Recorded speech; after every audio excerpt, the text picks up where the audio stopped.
Hi friends, மாயா சீனு சீரியலை பற்றி தான் நம்ம அந்த வீடியோக்குள்ளே பார்க்க போகிறோம். வாங்க நம்ம வீடியோக்குள்ளே போகலாம். ரகுராமை பஞ்சாயத்தில் கொண்டு நிறுத்திடுறாங்க புவனேஸ்வரி. அப்போ புவனேஸ்வரி சொல்கிறாங்க, எங்கள் வீட்டு பையன் காணாமல் போனான்னு சொல்லிட்டு தான் நாங்கள் இது நாள் வரைக்கும் நினச்சிட்டு இருந்தோம். ஆனால் இப்போ என்ன பார்த்தோம்னா எங்கள் பையன் உயிரோடே இல்லை. இதுக்கு காரணம் இவங்க குடும்பம் தான், இவங்கள சும்மா விடக்கூடாது அப்படின்னு சொல்லும் போது அப்போ ஊர் பஞ்சாயத்தில் இன்னொரு தரப்புக்காரங்க சொல்கிறாங்க, அதுதாம்மா கதிர் தான் குற்றவாளின்னு சொல்லிட்டு கதிரை அழைச்சிட்டு போயிட்டாங்களா.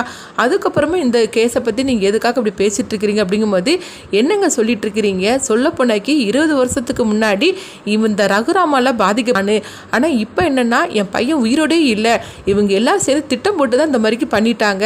சொல்ல போனாக்கி கதிரை தூண்டி விட்டதே இவங்க குடும்பத்தாரு தான், குடும்பத்தாரு இவர் தான் அப்படின்னு சொல்லவும், அதனால கதிர் மட்டும் உள்ளே போயிட்டா போருமா, இந்த குடும்பத்தையே நீங்கள் தலைகுனிய வைக்கணும்.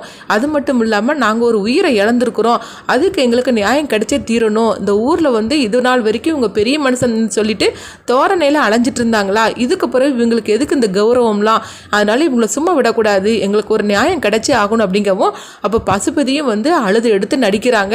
ஆமாம், எனக்கு இருந்தது ஒரே ஒரு பையன்தான், அவனும் இப்போ போயிட்டான், என் தங்கச்சி கல்யாணமும் கூட நடக்கலை, அவள் வாழ்க்கை இந்த மாதிரி இருந்துருச்சுது, இது எல்லாத்துக்கான இந்த ரகுராமும் அவன் குடும்பத்தாரு தான், அதனால எங்களுக்கு ஒரு நியாயம் கிடைச்சே ஆகணும் அப்படின்னு சொல்லவும், இதை கெட்டதுமே அவங்க புவனேஸ்வரி தரப்பில் சில ஆட்களை அவங்க ரெடி பண்ணி வச்சுருக்கிறாங்க. அப்போ அவங்க சொல்கிறாங்க, ஆமாம் புவனேஸ்வரி குடும்பத்துக்கு நியாயம் கிடைச்சே தீரணும். சொல்ல போனாக்கி அவங்க கேட்குறதுல என்ன தப்பு இருக்குது, அந்த குடும்பத்துக்கு வாரிசுன்னு இருந்தது அந்த ஒரே ஒரு பையன் கார்த்தி தான், அவனையும் இவங்க குடும்பத்தார் இந்த மாதிரிக்கு பண்ணிட்டாங்க, அதனால இவங்க குடும்பத்தார் சும்மா விடக்கூடாது, இவங்களுக்கு தக்க தண்டனை கொடுத்தே தான் தீரணும் அப்படின்னு அவங்க புவனேஸ்வரி தரப்பு அவங்க எடுத்து சொல்லவும், இதெல்லாம் கேட்டுட்டு ரகுராம் எதுவுமே பேசாமல் தலை குனிஞ்சு நிற்கிறாங்க.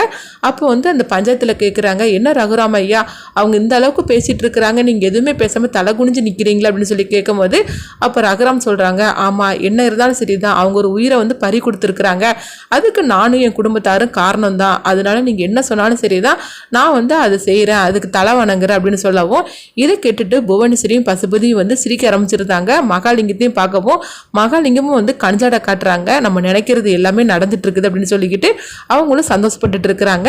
இந்த மாதிரிக்கு இந்த கதையை எடுத்துகிட்டு போகிறாங்க. அடுத்து என்ன நடக்கும்னு சொல்லி பார்த்தோம்னா, மாயா புவனேஸ்வரி வீட்டுக்கு போவாங்க. ஏன்னா கதிரோட பரிசு எப்படி கிடைச்சிது அப்படின்னு சொல்லிக்கிட்டு அதை கண்டுபிடிக்கிறதுக்காக புவனேஸ்வரி வீட்டுக்கு போவாங்க. அங்கே பார்த்தோம்னா மாயா கார்த்தியை பார்க்கறதுக்கு நிறையவே வாய்ப்பு இருக்குது. அதனால கார்த்தியை பார்த்ததுமே அவங்க இழுத்துட்டு வருவாங்க. இழுத்துல அவங்க பஞ்சாயத்துக்கு கூட்டிட்டு வர்றதுக்காக மாயா கண்டிப்பாக பண்ணுவாங்க.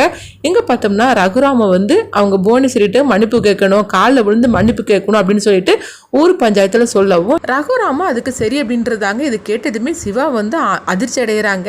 என்ன சொல்லிட்டு இருக்கிறீங்க, எங்கள் அண்ணன் அவங்க காலில் விழுந்து மன்னிப்பு கேட்கணுமா, சொல்ல போனாக்கி கதிர் தான் குற்றவாளின்னு சொல்லிக்கிட்டு கதிரை அழைச்சிட்டு போயிட்டாங்க, அதுக்கப்புறம் எங்கள் அண்ணன் என்ன தப்பு பண்ணினாரு, அவர் எதுக்காக மன்னிப்பு கேட்கணும் அப்படிங்கும்போது உடனே புவனேஸ்வரி சொல்கிறாங்க, என்ன சிவா பேசிகிட்டு இருக்கிற, சொல்ல போனாக்கி உன் குடும்பத்தார் அவ்வளோருமே என் காலில் விழுந்து மன்னிப்பு கேட்டு தான் ஆகணும், ஏன்னா நாங்கள் என் வாரிசை, என் குடும்ப வாரிசை நாங்கள் இழந்திருக்கிறோம் அப்படிங்கவும், இதனால் ஊர் பஞ்சாயத்தில் சொல்கிறாங்க, சிவா நீ கொஞ்சம் அமைதியாக இரு அப்படின்னு சொல்லும்போது அப்போ ரகுராமும் சொல்கிறாங்க, ஆமாம் சிவா நீ கொஞ்சம் அமைதியாக இரு, என்ன இருந்தாலும் சரி தான், அவங்க வீட்டு வாரிசை அவங்க இழந்திருக்கிறாங்க, அதுக்கு நம்ம குடும்பம் ஒரு காரணமாக இருக்கிறோம், அதனால் கண்டிப்பாக நம்ம பஞ்சாயத்து எடுத்த முடிவுக்கு நம்ம தலைவணங்க தான் செய்யணும் அப்படிங்கும்போது சிவா எவ்வளவோ ரகுராம தடுக்கிறாங்க. ஆனாலும் ரகுராம் கேட்காம காலை விழுறதுக்காக போகும்போது கரெக்டாக பார்த்தோம்னா மாயா கார்த்தியை கொண்டு பஞ்சாயத்தில் கொண்டு நிறுத்துறாங்க. இதை கொஞ்சமே எதிர்பார்க்காத புவனேஸ்வரி, பசுபதி, மகாலிங்கம் இவங்க எல்லாருமே அதிர்ச்சி அடைவாங்க.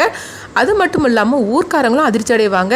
ஏன்னா கார்த்தியோட கதை முடிஞ்சு போச்சுன்னு சொல்லிட்டு நினச்சிருந்தவங்களுக்கு இது ஒரு பெரிய அதிர்ச்சியாக தான் இருக்கும். அது மட்டும் இல்லாமல் மாயா குருவுக்கும் ஃபோன் பண்ணி வரவழைச்சிருந்தாங்க. குருவும் பஞ்சாயத்துக்கு வந்துருந்தாங்க. அப்போ கார்த்தியை பார்த்ததுமே எல்லாருமே அதிர்ச்சியோடு இருக்கிறாங்க. ரகுராமுக்கு ஒன்றுமே புரியல, என்ன நடந்தது, கார்த்தியோட கதை முடிஞ்சு போச்சுன்னு சொல்லி தானே நம்ம எல்லாருமே பார்த்தோம், இப்போ என்னன்னா கார்த்தி உயிரோட நிற்கான்னு சொல்லிட்டு எல்லாருமே அதிர்ச்சி அடைவாங்க. இந்த மாதிரி கதையை அடுத்து கொண்டுட்டு போவாங்கன்னு சொல்லி நினச்சிங்கன்னா உங்கள் கருத்துக்களை கமெண்ட் பாக்ஸில் கமெண்ட் பண்ணுங்க.